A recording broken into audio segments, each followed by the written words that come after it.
Okay, mga bay, dahil dito sa ginagawa ng pambubuli ng China sa ating mga Philippine Coast Guard dyan sa West Philippine Sea, napilitan maglabas ng executive order ang Presidenteng Bongbong Marcos para mabawasan yung mga pambubuli dyan ng China sa water cannon sa ating mga Navy, sa mga mangingisda, yung mga naghahatid lang ng mga pagkain dyan. Naglabas ito si Bongbong Marcos ng Executive Order number 57. Diba? Yan yung ginawa ng ating presidente para maiwasan yung pambubuli ng China. Dahil sa ginawa ni Pangulong Bongbong Marcos, ay sumagot naman itong si Senador Robin Padilla ng masyado raw siya natatapangan itong si Senador Robin Padilla sa ginawa ni Bongbong Marcos. Parang in short,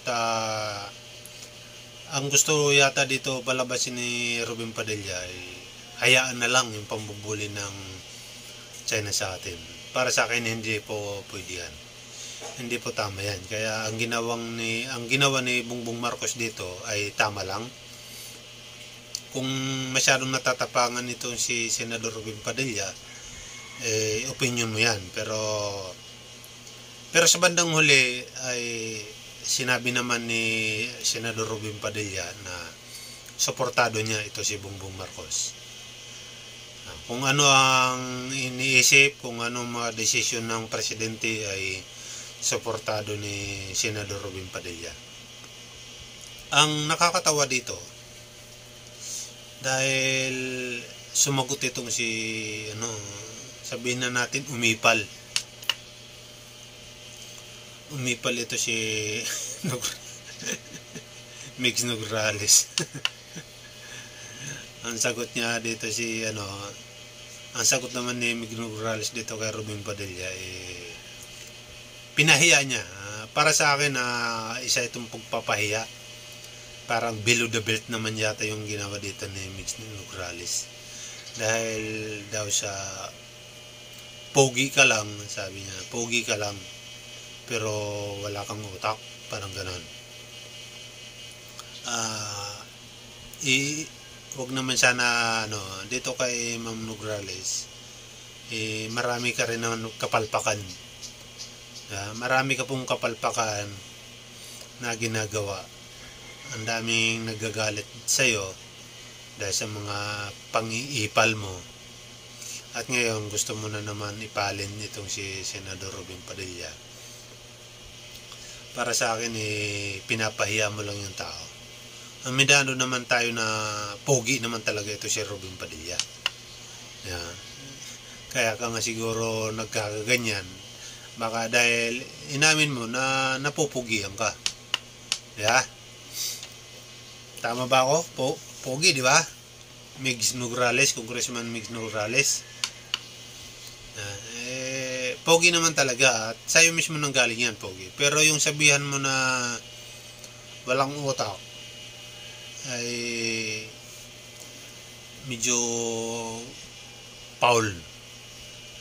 Parang below the belt na yan, pinipersonal mo na siya. Kasi kung walang utak ang isang tao, hindi siya magiging senador. Diba? Kung walang utak yung si Senador Robin Padilla, hindi po siya ibubuto ng karamihan. Tandaan natin na number 1 senador siya. Itong nakaraang halalan, di ba? Number 1 senador, sasabihan mo lang ng walang utak. Baka po kayo ang walang utak. Masyado kayong nagpadala ng emosyon mo. Di ba? Wag naman. Pwede mo sabihan, pwede mo siya batikusin na maaari na hindi pa masyadong bihasa itong si Senador Robin Padilla. mahina sa, aminin na natin na inamin din naman niya na mahina siya sa English, pero nakakaintindi. Nakakaintindi po siya, hindi po siya mangmang na tao, diba? Hindi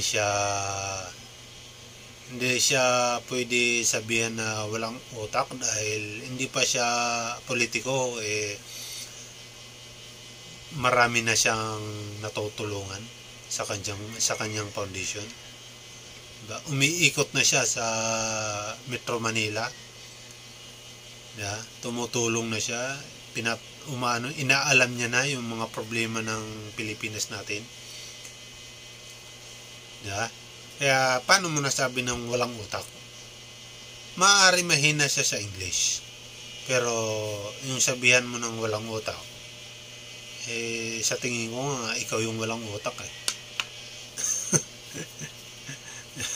diba? Hindi ka lang pinapatulan ni Senador Robin Padilla. Hindi ka lang pinapatulan dahil alam naman natin na pag babae hindi yan pumapatol si Senador Robin Padilla. Hindi ka lang siguro sinagot dahil sa pagsabi mo ng walang utak. Pinapahiya mo lang yung tao yan yung nakikita ko, pinapahiya mo lang yung tao. Yan yung nakikita ng mga sumusuporta kay Senador Robin Padilla. Pinapahiya mo lang siya. Ang sabihan mo siya ng walang utak ay isang below the belt.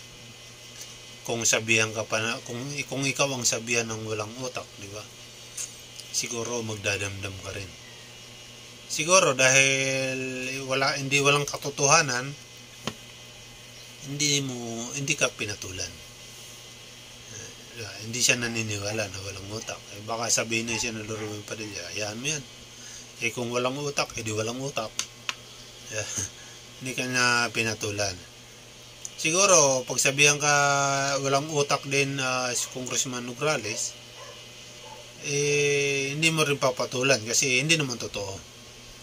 Dahil alam naman natin na mautak ka talaga. Kung sino yung malakas, doon ka kakapit. Kasi nga, mautak ka. Diba? Diba?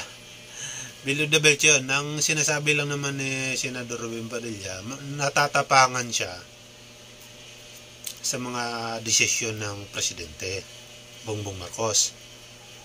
Diba? Natatapangan lang siya. Hindi niya sinabi na mali ang ginawa ni Bongbong Marcos.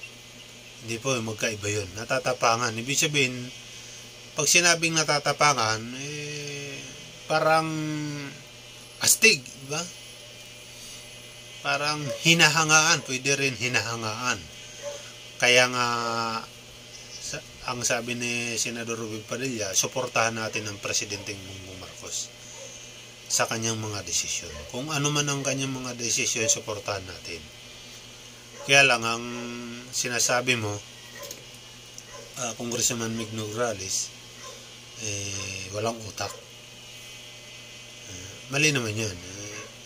Kung walang utak ang Senador Robin Padilla, hindi yan magiging senador. Tandaan mo yan. Lahat ng mga politiko, walang tao na maaaring mahina. Pero ang sabihin mo walang utak, paano nakakapag-isip yan kung walang utak? Paano niya napapanatili ang kanyang posisyon dyan sa Senado kung walang utak? Paano niya, hindi pa siya ay artista pa lang siya sa mga kanyang ginagawang mga pelikula, nababanggit niya na magiging senador siya. So paano mo nasasabi ng walang utak ang Senador Robin Padilla? Mag-isip-isip ka muna, Mig Nograles. Maganda ka lang, pero sa tingin ko yung utak mo pang toso matalino ka, yun nga lang toso. Ginagamit mo sa kalokohan yung talino mo. Lagi natin tatandaan na kayong mga nagmamarunong dyan ng mga politiko, nagmamagaling, Ang sinasabi niyong senador na walang utak na si Robin Padilla, lagi natin tatandaan na ang walang utak ay kahit kailan hindi makakaisip yan ng pangungurakot. Kasi nga, walang utak. Diba? Sinasabi niyong walang utak eh. Ibig sabihin, napaka-imposible na mangurakot yan. Ang mautak, na sinasabi niyong mautak, yan yung mga nasisiguro natin na mga kurap yan, mga kurap na politiko yan. Okay? Huwag niyong kakalimutan yan.